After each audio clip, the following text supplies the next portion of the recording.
I've known him all my life. We go back since Goldfish and Pity Pat, but lately he been acting brand new. And the way he moving, you would think we were never really that cool. I first caught sight of him at a poetry venue. He be following me around. I spot him out the crowd, casually, strolling, shaking hands with my friends. Wow.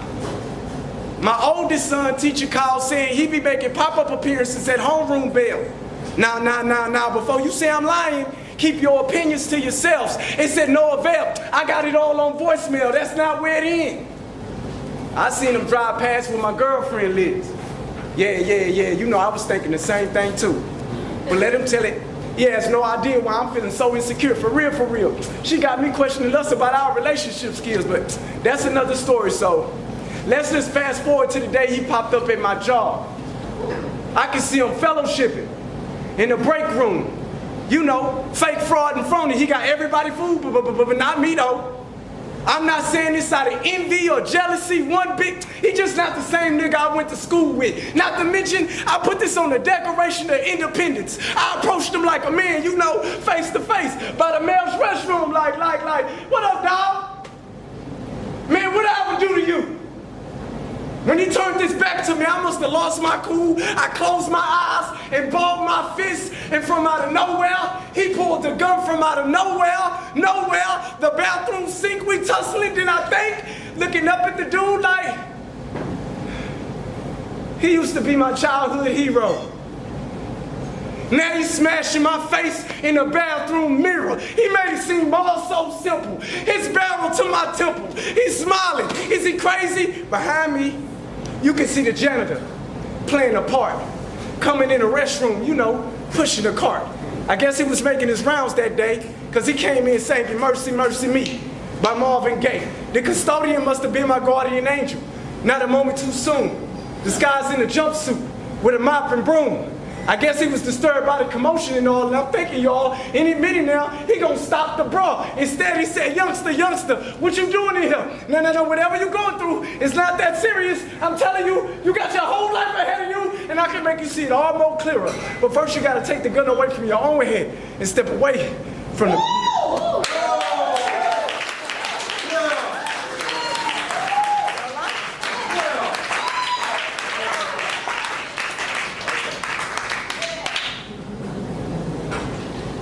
He's amazing.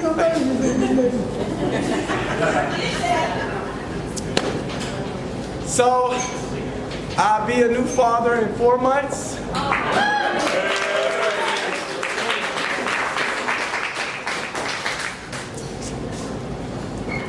My last poem, running out of breath.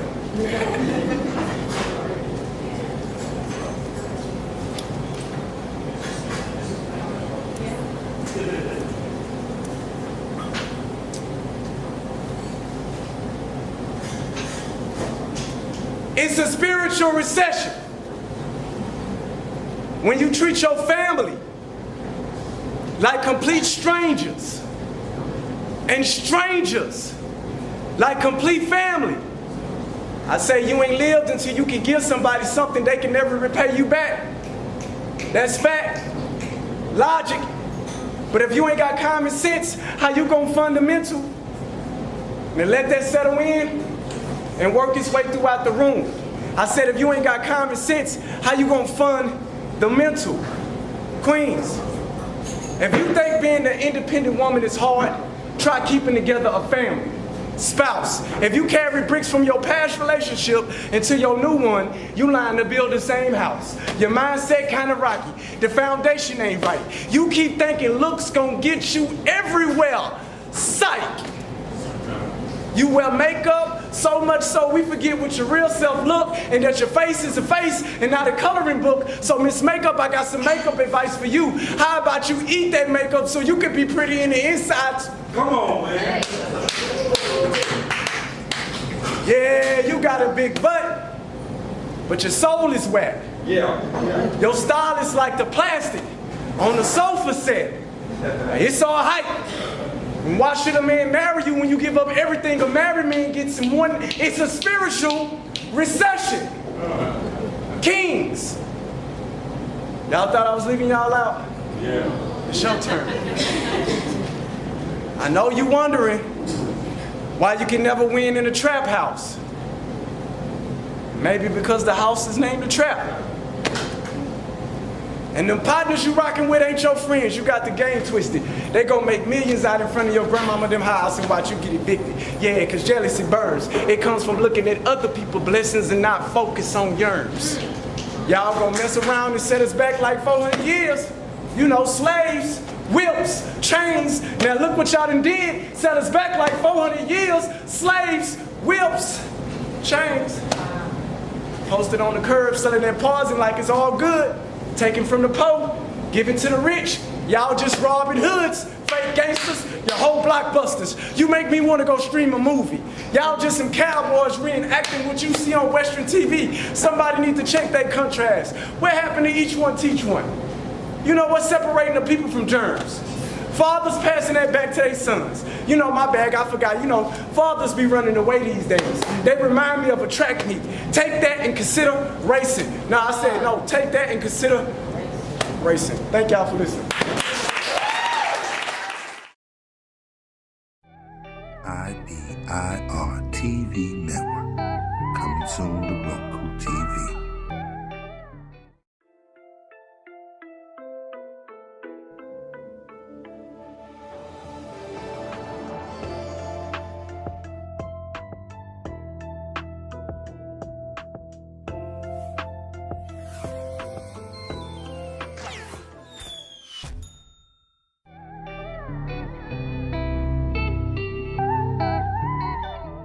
This poet is an amazing gentleman. He's been very supportive of what we do here at the Proletariat. I'm happy to know him. Please help me bring to the stage Joe McCannell.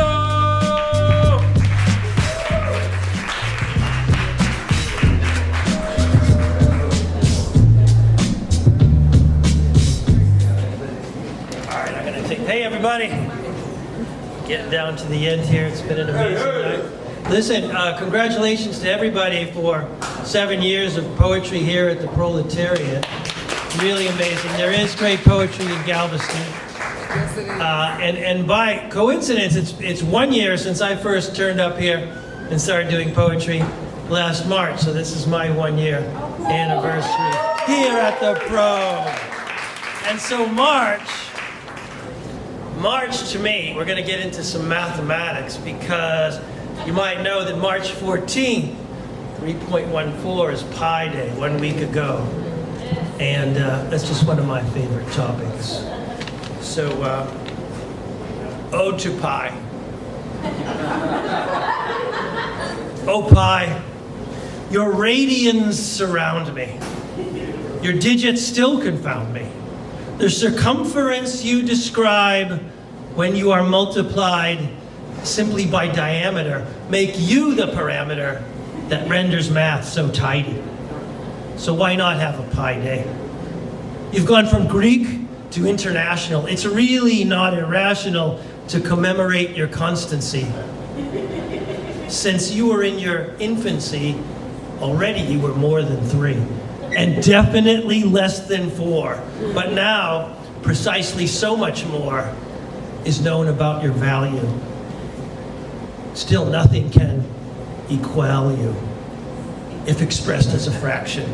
But as a matter of fact, hon, I am hardly half surprised that you are so lionized. And as for your peers in the top 3, you rank above both I and E. I'm not the only one who feels this way, for E is subject to decay. Compared to I, you're much more real. And you clinch it all with pastry appeal. To recognize your pedigree, I think that we can all agree that if we can't thank God, it's Friday. Let's just thank math. It's Pi Day. Enjoy your day, Pi. God forbidding that any ask you, are you clitting? Instruct them that in polite society, we all should practice simple piety. Thank you.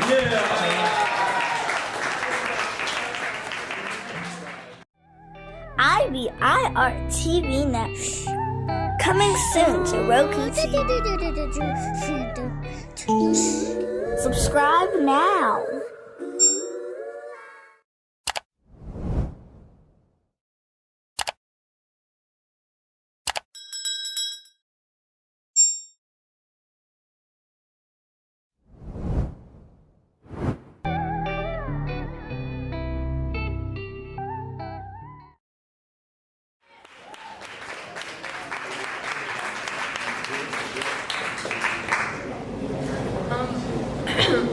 I'm Karina. I'm 15, and my collection.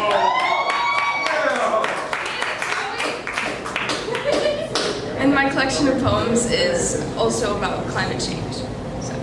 There you go. Do it, poet. There once was a planet who's both sick and beautiful. Chemicals rode through her that she did not put there, yet we want to be salvaged in her loving graciousness. We owe to Earth our lives employ, then why are we determined to be the source of her annihilation?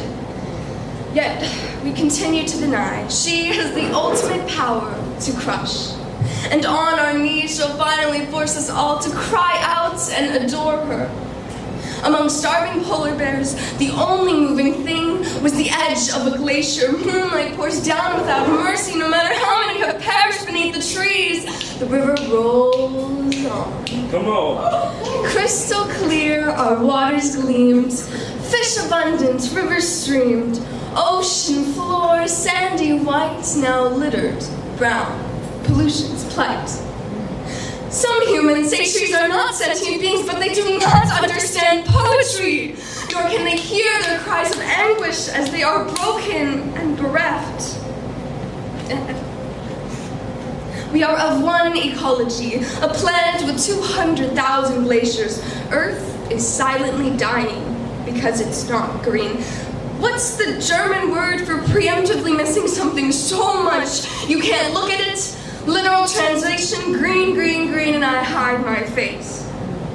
In the end, there is not nothing. In the end, there is endless everything. The landscape is a bottomless oasis of plasticine deathlessness. When disaster comes, some of us will stand on the rooftop to address the ghosts. I say when, as if disaster hasn't already come, isn't already growing in the yard, in the abandoned plastic objects longing for a home. The glacier absorbed greenhouse gases. We are a large part of the biosphere. My children, will they exist by the time it's irreversible? Will they live astonished at the thought of ice not pulled from a machine? I am wringing my hands, not knowing how to move forward. Was it you who gathered flowers once the earth had dried? How do you explain the light to the animals? Humans and animals and glaciers are kin. Let them not say we did not see it, we saw. Let them not say it was not spoken, not written. We spoke, we witnessed with voices and hands. Let them not say they did nothing. We did not enough. Let them say, as they must say something, a kerosene beauty, it burned. Let them say we warmed ourselves by it, read by its light, praised, and it burned. We do not know which to fear more, the terror of change or the terror of uncertainty. Lives are crying because it's not clean. We attune our lungs to the sound of mourning as we are crying hard to ignore. Malnutrition, being refugees, insecurity, and penance. Are we doing enough? The earth is suffering. Ask yourself how many more times the earth will cry out before it goes silent. Ask yourself, for how long will you still be quiet? Oh, vulnerable humans, why do you engineer seawalls? Do you not see how the glacier already floods the streets of the cities around you? Plastic is all over. Plastic in the water sources. Plastic in you. Plastic in me. Plastic doesn't have time for your considered reservations, your platitudes. Plastic believes in the ABC ethos, and plastic is always selling, always closing. Believes in its own myths, doesn't believe in yours. Don't blame plastic. Blame its instrumentalizers. It wants what you want. Utopia, plenitude, ownership of a finely hewn bubblesphere, imperceptibly poisoning itself until there is no escape. The sea is rising. The glacier must be retreating. What do we talk about when we talk of plastic? Climate of synthesizers and wax, dinosaur fossil fuels and robotics, squeaky, clean death, sophisticated preservative, bright and fresh. Its vision exceeds our own attempts to restrain it, soaring into the horizon, ballooning into our hearts. It resonates. Sturdily, it propagates.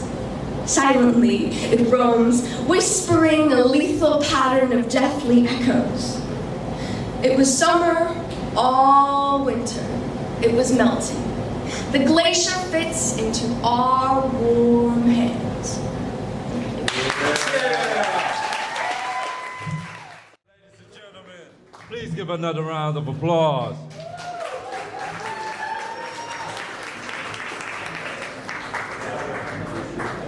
We have one more poet to bring to the stage. Please give yourselves another round of applause. Thank y'all for hanging out with us. So help me bring to the stage our last poet of the night. She came and popped her cherry, at least in Galveston. She's been doing poetry for some years, but in Galveston she was honored to share the stage with us and do her first piece here in Galveston. So please help me welcome back to the stage, Miss Kai.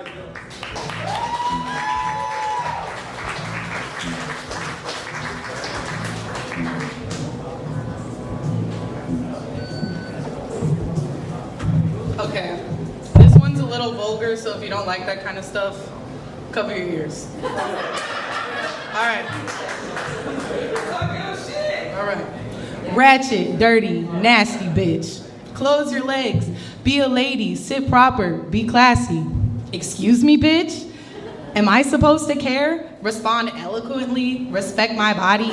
Don't be a slut. I'm the walking definition. I got enough bodies to fill this room. They texted me still from 5 years ago to blow this ass back to the moon. Motherfuckers have written songs about this pussy, how wet she is, how she got that grip. I don't need to explain my value outside of it, cause I enjoy being on my knees, taking that dick. I like to get blackout drunk, pulling my skirt up in an alley. And before you fix your mouth to ask, yes, my daddy still love me. I am the definition of for the streets. The streets need me. I can't leave. They'd be screaming, where is Miss Vulgarity? I ain't never gonna be Miss Congeniality, asking me for self-respect, but are you gonna pay my fucking rent? I've paid bills off this pussy, and these hoes still fuck with me. Society says I need to sell my mind, my body, my rights, to have one man for my entire lifetime so he can pay my bills, but a man will tell you he loves you until he dies, to infinity, and still cheat, so die, bitch. I'll use your celebration of life t-shirt as a cum rag. Put that nut on your lying ass lips, you the raggedy bitch. Tell society, fuck the patriarchal bullshit. I'd rather wake up at 2 a.m. craving some dick, hit a text, catch that O, then go back to bed. With no snoring, with no snores beating my head. I sleep alone, getting up the next day, go to McDonald's, eat 2 Big Macs, slurp it down with a Dr. Pepper, eat cheese, fart, and belch. Then still get fucked. Cause maybe I'm a cheap date. Maybe I'm easy by your opinion, but I promise you, I know who I choose who I'm hitting. I'm callous, not polite, lacking manners. Call me a greasy bitch. Join the hater fandom and eat up that dick.